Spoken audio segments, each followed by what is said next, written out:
Hello everyone, MD Gurukul में आपका स्वागत है। आज मैं आपको इस वीडियो में नॉर्मलाइजेशन की एक ऐसी कड़वी सच्चाई बताऊंगा जिससे कि आपका नॉर्मलाइजेशन से संबंधित हर एक डाउट क्लियर हो जाएगा। इतना कहता हूं मैं, इस वीडियो को आप लोग बिना स्किप किए देखिए तो आपका ये फ्यूचर बना देगी। क्योंकि जिस प्रकार से यूट्यूबर्स के द्वारा अफरा तफरी मचा दी गई है, तो इससे जिनका स्कोर भी अच्छा है उनका मनोबल भी डाउन हो गया है। तो इस वीडियो को आप लोग पूरा देखिए। मैं आपको नॉर्मलाइजेशन की आज वास्तविकता बताऊंगा, क्या है नॉर्मलाइजेशन। बार बार ये सुनकर किस फेज के कितने नंबर बन रहे हैं, कौन सी फेज कठिन है, किस फेज को नंबर ज़्यादा मिलेंगे, किस फेज को कम नंबर मिलेंगे। देखिए, कुछ लोग कह रहे हैं यूट्यूब में कि सेकेंड फेज हार्ड थी, उसके बाद दूसरी वीडियो देखेंगे आप, उसमें कहेंगे थर्ड फेज हार्ड थी, ठीक है। इसके बाद अगली वीडियो देखेंगे आप, उसमें वो कहेंगे फर्स्ट फेज हार्ड थी। क्या सभी हार्ड थी? या फिर चौथी वीडियो देखेंगे आप तो उसमें वो कह देंगे फर्स्ट फेज बहुत सिंपल थी। अगली वीडियो देखेंगे वो कह देंगे सेकंड, इससे अगली वीडियो देखेंगे वो कहेंगे थर्ड। तो मुझे ये समझ में नहीं आता है कि कौन सी फेज हार्ड थी, कौन सी फेज सिंपल थी। बिना कोई एनालिसिस चल रहा है ऐसे, ए शिफ्ट हार्ड, ए शिफ्ट सिंपल। अरे बड़े भाइयों, ये तो बताइए कि आप होते कौन है बताने वाले, कौन सा फेज हार्ड है, कौन सा फेज सिंपल, या किस शिफ्ट में ज़्यादा नंबर बन रहे हैं, किस शिफ्ट में कम नंबर बन रहे हैं, किसके घटेंगे या किसके बढ़ेंगे। आखिर नॉर्मलाइजेशन का जो रूल्स है उसको अप्लाई कैसे किया जाता है, इसके बारे में भी आपको जानकारी है। तो क्यों बच्चों को भरमा रहे हैं? केवल आप मिसगाइड कर रहे हैं बच्चों को ये बताकर कि उस शिफ्ट के नंबर बढ़ेंगे। इससे बच्चे मिसगाइड होता है केवल, बस। आपने मान लीजिए बता दिया सेकंड शिफ्ट के नंबर बढ़ेंगे, तो जो फर्स्ट और थर्ड वाला होगा उसका तो मनोबल डाउन हो गया। यदि वो रनिंग भी कर रहा होगा, रनिंग करना वो छोड़ देगा, रनिंग पर कम ध्यान देगा, तो बाद में क्या होगा? यदि उसका सीवीटी निकला और रनिंग के लिए क्वालिफाई हो गया वो, तो फिर इसके बाद देखिए, जैसे ही आप रनिंग के लिए क्वालिफाई होते हैं, इसके बाद आपके पास केवल 15 से 20 दिन रह जाएगा। क्या 15-20 दिन में आप कर पाएंगे रनिंग? नहीं कर पाएंगे। इसीलिए मेरा यूट्यूबर से विनम्र निवेदन है कि कृपया बच्चों को मिसगाइड मत करिए, भरमाइए मत, इससे उनका फ्यूचर खराब ना हो। बस मेरा यही उद्देश्य है कि सभी यूट्यूबर्स इस प्रकार वीडियो बनाएं, इस प्रकार बताएं जिससे कि जो सच है वो सच रहे, कोई भी बच्चा मिसगाइड ना हो। आपका काम है सभी बच्चों का मनोबल बढ़ाना, सभी बच्चों को आगे बढ़ाना। केवल अपने बच्चों पर ध्यान मत दीजिए। अपने बच्चों को आपने गाइड कर दिया, मोटिवेट कर दिया, वो तो तैयारी में लग गए हैं, रनिंग में लग गए हैं, महीनों पहले से लगे हैं, और बकाया जो बच्चे हैं उनको डिमोटिवेट कर दिया। यदि उनकी रनिंग चालू भी थी तो वो रुक गए। देखिए, इस समय मैं क्या देख रहा हूँ, तमाम यूट्यूबर्स के कारण जो 112 नंबर लिए हुए हैं वो भी घर पे बैठ गए हैं कि मेरा होना ही नहीं है। क्योंकि बहुत से ऐसे यूट्यूबर्स हैं ना, मेरे बड़े भाई, जो कि बहुत ज़्यादा इंटेलिजेंट हैं, उन्होंने बता दिया है 125 जाएगी कट ऑफ, 130 जाएगी कट ऑफ। अरे भाई साहब, 160 क्यों नहीं कह दी? 160 कह देते तो कम से कम सभी बच्चे बाहर हो जाते, सभी बच्चे क्यों परिश्रम करते। देखिए, इन लोगों ने क्या किया है, केवल यूट्यूब में जो सर्वे होता है उस सर्वे के हिसाब से उन्होंने एक कट ऑफ डिसाइड कर दी। देखिए, और सर्वे में इससे पहले वाली वीडियो में बता चुका हूँ, यूपी SSSC में कुल 6400 बच्चे केवल क्वालिफाई थे टाइपिंग के बाद, ठीक है, टाइपिंग क्वालिफाई थे, और उन्हें डीबी के लिए बुलाया गया है। और देखिए, एक सर्वे हुआ, सर्वे में पूछा गया कि आप लोग बताइए किसके 60 बन रहे हैं, किसके 70 बन रहे हैं, किसके 75 प्लस बन रहे हैं। तो देखिए, केवल 6400 क्वालिफाई थे और सर्वे में पोस्ट कितने लोगों ने किया? 9000। बताइए 2500 कहाँ से आ गए, 2600 कहाँ से आ गए एक्स्ट्रा। तो यही होता है यूट्यूब में। यूट्यूब का सर्वे कभी भी क्लियर नहीं होता है। तो सभी लोग इतना ध्यान रखिए, बच्चे जितने भी बच्चे हैं आप लोग याद रखिए कि कभी भी यूट्यूब का सर्वे सही नहीं होता है। और अधिकतर देखना आप लोग जो 75 प्लस या हाईएस्ट स्कोर होता है उसी में सबसे ज़्यादा कैंडिडेट देखते हैं। इसमें सबसे ज़्यादा कैंडिडेट है। तो क्या होता है इसमें यही होता है कि तो बहुत से बच्चे सर्वे में केवल क्लिक करते जाते हैं, जो अच्छा स्कोर होता है उसमें क्लिक करके चले जाते हैं, बल्कि उन्हें यूपीएसआई का मतलब भी पता नहीं है, कभी भी एग्जाम नहीं दिया है, ना ये वाला एग्जाम दिया है, फिर भी हाईएस्ट जो कट ऑफ होती है, हाईएस्ट स्कोर होता है उसमें क्लिक करके चले जाते हैं। लेकिन अब कुछ यूट्यूबर्स हैं वो सुधरने लगे हैं और अपना जो हाई स्कोर था, जो हाई कट ऑफ बनाए हुए थे, उससे नीचे आ गए हैं, डाउन हो गए हैं। तो बहुत बहुत उनका धन्यवाद मेरी तरफ से कम बच्चों का जो मनोबल डाउन हो गया तो फिर तो पढ़ाया। कम से कम जो क्वालिफाई होगा वो रनिंग निकाल तो पाएगा, वरना यदि क्वालिफाई हो गया और रनिंग की डेट आ गई फिर देख लीजिएगा आप रनिंग नहीं निकाल पाएंगे। आप चाहे मेरी बात लिख कर रख लीजिए। इसीलिए अभी से सभी लोग रनिंग करने लगिए। मैंने कट ऑफ की वीडियो बना दी है और जितनी कट ऑफ बताई है उतनी ही जाएगी, उससे 2 नंबर प्लस माइनस कर लीजिए बस। टोटल कट ऑफ बताया मैंने जनरल, ओबीसी, एससी सभी की, तो उतनी ही कट ऑफ जाने वाली है। देखिए मैंने एनालिसिस किया है, इसके बाद आपको बताइए, मैं भी एक टीचर हूँ और मैंने भी बच्चों को पढ़ाया है और उसके आधार पर मैंने बताया हुआ है कि इतनी ही कट ऑफ जाने वाली है। देखिए धानली का किसी ने भी नहीं देखा है, धानली किस स्तर की हुई है, तो धानली पर मत जाइए। ये 70% फ्रेश होता है, बकाया 30% किसी भी सरकार में फ्रेश नहीं होता है काम। तो 70% यदि फ्रेश हुआ तो मैंने जितनी कट ऑफ बताई है उतनी ही कट ऑफ जाने वाली है।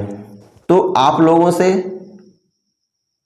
मेरा यही कहना है कि टाइम का लॉस मत कीजिए। आपके पास टाइम मिनिमम कम से कम आपका 20 से 25 दिन रह गया है, आप रनिंग शुरू कर दीजिए। तो देखिए आपके पास केवल 20 से 25 दिन रह गया है। इसी टाइम में आपको रनिंग कंप्लीट करनी है। बहुत कम टाइम बचा हुआ है।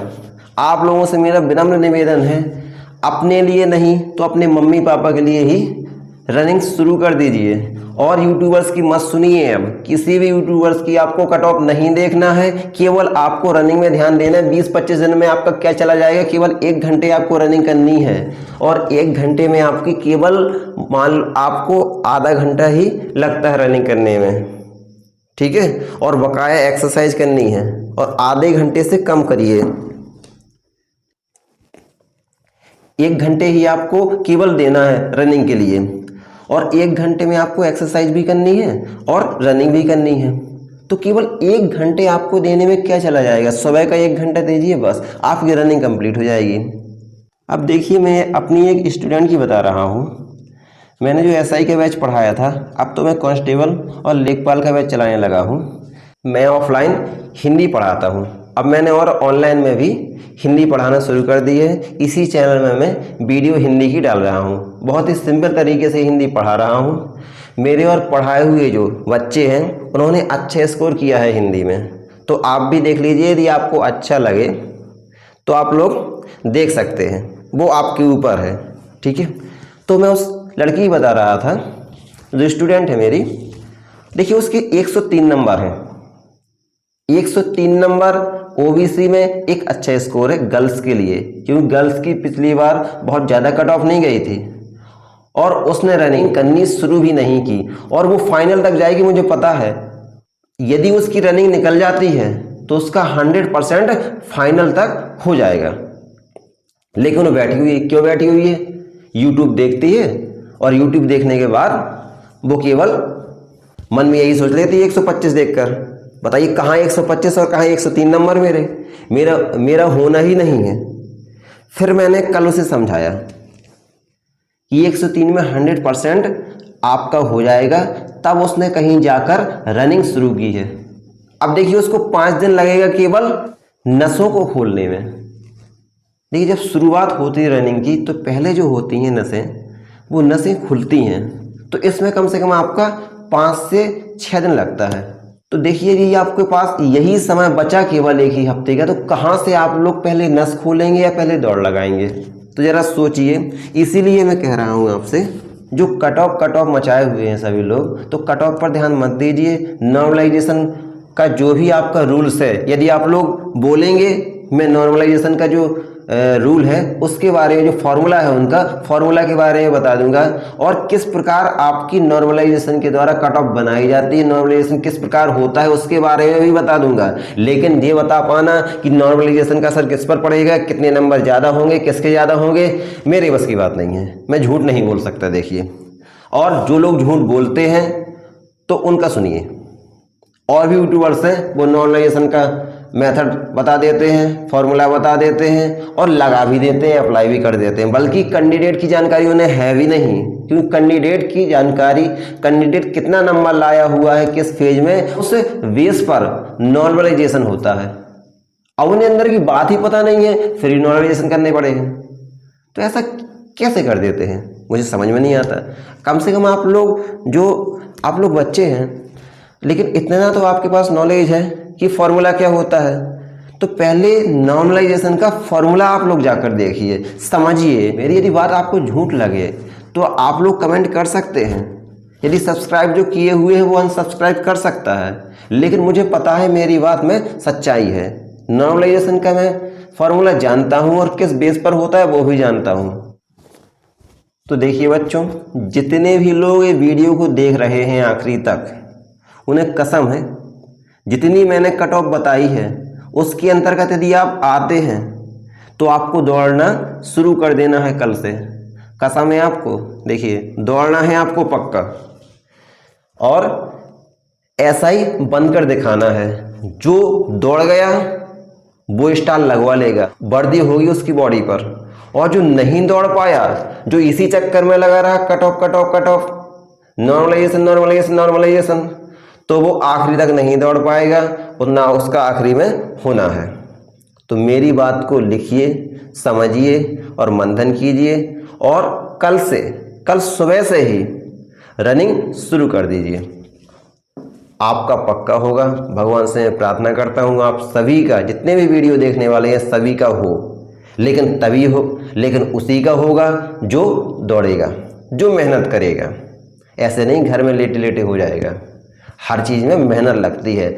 आपको भी मेहनत करनी पड़ेगी, आपको भी दौड़ना पड़ेगा। किसी को पीछे करके ही कोई आगे निकल पाता है। इसी का नाम कंपटीशन है। कंपटीशन मतलब प्रतियोगिता लाखों में हो रही है इस समय। तो लाखों में जो बंदा निकल जाता है वही 9000 में आ जाएगा, वरना जो नहीं दौड़ पाएगा वो 9000 के अंतर्गत नहीं आ पाएगा। क्योंकि यदि उसमें नाम आया, यदि क्वालिफाई हुए और आपको दौड़ने को मिला, तो देखिए दौड़ पाना नहीं है ज़्यादा लोगों को वहाँ पर। सोचा जाए, यदि पिछली बार नहीं दौड़ पाए थे, देखिए सीटें खाली हो गई थी, तो जो दौड़ गया उसी का सिलेक्शन हो जाता है। ये दौड़ भी आसान बात नहीं है कोई भी। काफ़ी लोग अभी छटनी होंगे DBPST में। तो बस आप अपने दिमाग से निकाल दीजिए। अब कोई भी नॉर्मलाइजेशन की वीडियो मत देखिए, कोई भी कट ऑफ की वीडियो मत देखिए। जितनी भी सही जानकारी है वो रखिए। बकाया मैं आपको अपडेट देता रहूँगा हर समय कि कब क्या होना है। तो आप परेशान मत होइए और आप लोग लगे रहिए, दूसरी तैयारी भी करते रहिए, और सुबह सुबह आप 1 घंटे दौड़ने के लिए टाइम देते जाइए। अभी कांस्टेबल की भी वैकेंसी भी आनी है 26,000, उसका भी टेंडर पास होने वाला है। 15 तारीख तक लास्ट डेट है टेंडर भरने वालों की। 15 तारीख के बाद बोर्ड है वो चुनाव कर लेगा कि टेंडर किसे मिला है, फिर टेंडर 15 दिन के अंदर वैकेंसी निकाल देगा। तो मेरी आपके साथ शुभकामनाएं हैं। बकाया आप लोगों की जिम्मेदारी, आपकी सोच है, आप लोग क्या सोचते हैं। मैंने अपनी ड्यूटी पूरी कर दी, बकाया आपको ड्यूटी अपनी पूरी करना है। ऐसा ही बनकर अपने माता पिता का सीना गर्व से चौड़ा करना है, या फिर यही कट ऑफ खेल कर मेरा नहीं हो पाएगा आपको समय बर्बाद करना है, वो आपके ऊपर है। ठीक है, तो बस इतना ही आज के लिए। धन्यवाद।